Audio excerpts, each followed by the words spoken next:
Olá, minha comunidade linda do neurodesenvolvimento. Hoje você vai assistir a um conteúdo que vai te mostrar por que o cérebro infantil também precisa de silêncio, pausas e momentos do não fazer nada entre as atividades do dia a dia. Vamos falar sobre o que a ciência já sabe sobre o impacto do excesso de estímulos e como isso afeta a atenção, o comportamento e a regulação emocional das crianças. E você vai descobrir algo que pouca gente comenta, que o silêncio não é tempo perdido. É um tempo essencial para o cérebro se reorganizar, consolidar aprendizados e crescer com mais equilíbrio.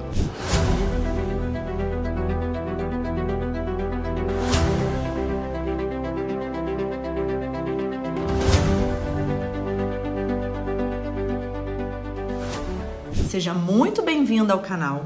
Eu sou a doutora Bruna Velasquez, neurocientista e psicóloga. Aqui você vai entender o que realmente acontece no cérebro das crianças e adolescentes. Tudo com base em ciência atualizada e prática clínica. E eu te ajudo a transformar o cuidado infantil com mais consciência, segurança e sensibilidade. Se você trabalha ou convive mesmo com crianças, vizinhos, filhos, primos, sobrinhos, enfim, esse espaço ele é para você. Aproveita e já curte esse vídeo, porque quando você curte, o YouTube entende que essa informação ela é relevante.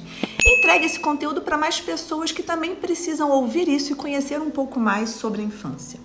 E claro, se inscreva no canal para fazer parte dessa rede de profissionais que são comprometidos com um novo olhar sobre o neurodesenvolvimento infantil e da adolescência também.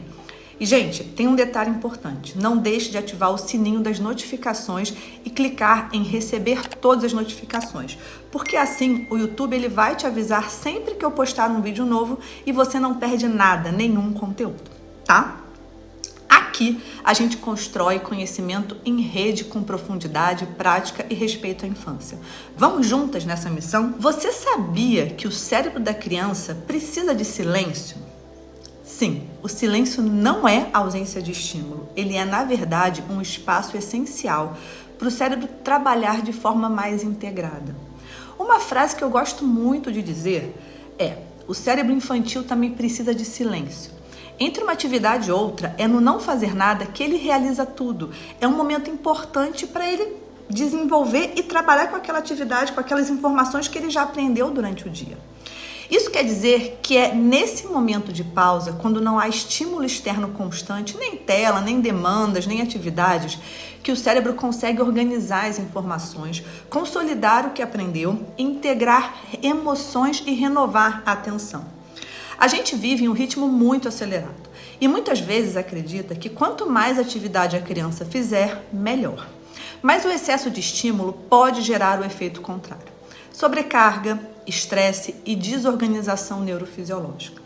Do ponto de vista neurocientífico, o córtex pré-frontal, que é responsável por planejamento, regulação emocional, tomada de decisão e controle da atenção, depende de períodos de repouso e variação de estímulo para funcionar bem.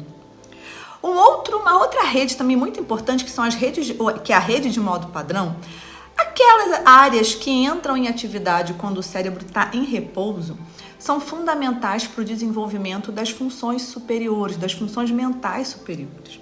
Estudos têm demonstrado que o excesso de estímulos, sejam eles rápidos e intensos, como os que vêm das telas, por exemplo, prejudicam a consolidação neural, atrapalham o foco sustentado e enfraquecem o desenvolvimento da atenção. Ou seja, o tempo de silêncio é literalmente tempo de construção e estruturação cerebral. Quando a criança não tem esses espaços de pausa, ela tende a apresentar alguns comportamentos que talvez você já tenha observado no seu dia a dia ou nos seus atendimentos. Como, por exemplo, irritabilidade frequente, baixa tolerância à frustração, ansiedade constante, dificuldade de concentração e uma sensação permanente de tédio, como se nada fosse o suficiente, nada agradasse ela.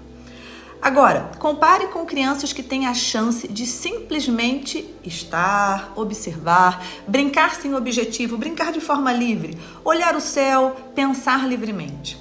Essas crianças demonstram mais criatividade, mais capacidade, maior capacidade de autorregulação, maior equilíbrio emocional e uma maior conexão com o próprio corpo e com o mundo interno, com seus pensamentos, sua atividade interna.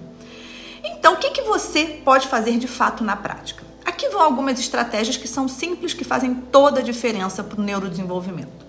Primeiro, ofereça intervalos sem telas após a escola ou atividades muito estimulantes.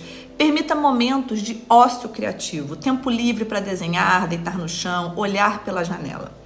Coloque músicas calmas, ofereça leituras lentas e prazerosas, sem pressa. E incentive a contemplação. Gente, e principalmente, pare de preencher todos os tempos vagos com tarefas. Esses vazios, eles são férteis, eles são importantes. Silêncio, pausa, respiro, tudo isso faz parte de um cuidado cerebral profundo. O silêncio e a pausa são tão poderosos quanto a brincadeira e o movimento, quanto as atividades que a criança tem. Cuidar do cérebro da criança também é permitir que ele respire, que ele processe e que ele pare. Agora, eu quero saber de você. Se esse conteúdo te trouxe algum insight, se ficou alguma dúvida ou se você tem alguma sugestão de tema que gostaria de ver por aqui, deixa tudo isso nos comentários.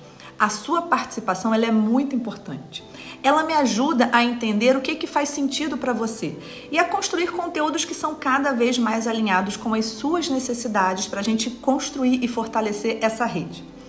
E se você quiser deixar um feedback sobre o vídeo, eu também vou adorar ler, tá? Então a gente se encontra no próximo vídeo. Até lá e um grande beijo!